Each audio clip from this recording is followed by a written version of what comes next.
B Ed পাশ করা ছাত্রছাত্রীরা স্কলারশিপের দাবিতে তপশিলি জাতি কল্যাণ দপ্তরের অফিসের অধিকর্তার কক্ষের সামনে বিক্ষোভ প্রদর্শন করে। তাদের দাবি, দীর্ঘদিন ধরে দপ্তর তালবাহানা করছে স্কলারশিপ নিয়ে। যতক্ষণ পর্যন্ত তাদের দাবি মানা না হবে ততক্ষণ পর্যন্ত দপ্তরের সামনে বিক্ষোভ প্রদর্শন করা হবে বলে জানিয়েছেন বিক্ষুব্ধ ছাত্রছাত্রীরা।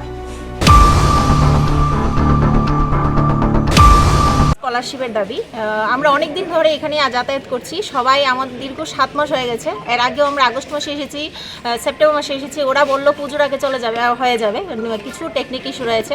কিন্তু যতবারই আমরা আসছি ততবারই একই রকম কোনো না কোনো রিজন ওরা দিচ্ছে। বেশি বেশি করলে ওদের কোনো অফিসার আছে আমাদের সঙ্গে দুর্ব্যবহার করে, এরকম বলে আমরা মেয়ে বলে ওদের পাত্তাই দেয় না। ওরা এরকম বলে যে আমাদের বেতন থেকে কি দিয়ে দেবো, নাকি আমাদের জমি জমা বিক্রি করে তোমাদের টাকা দেবো, যারা টাকা দেবে তারা না দিলে আমরা কি করবো, এরকম অনেক অজুহাত দিয়ে আমাদের ওইখান থেকে পাঠিয়ে দেওয়া হয়। আমরা অনেকবার চেষ্টা করেছি যে এটার মেন ইস্যুটা কি, এটা কেন হয়। আমরা কোনো উপায়, আমাদের তো কোনো একটা উপায় দিতে, কারণ আমাদের এই টাকাটা খুব দরকার।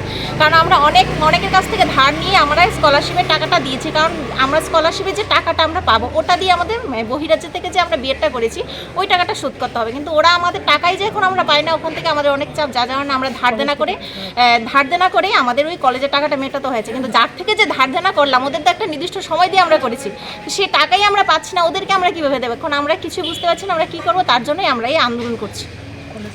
এর জন্য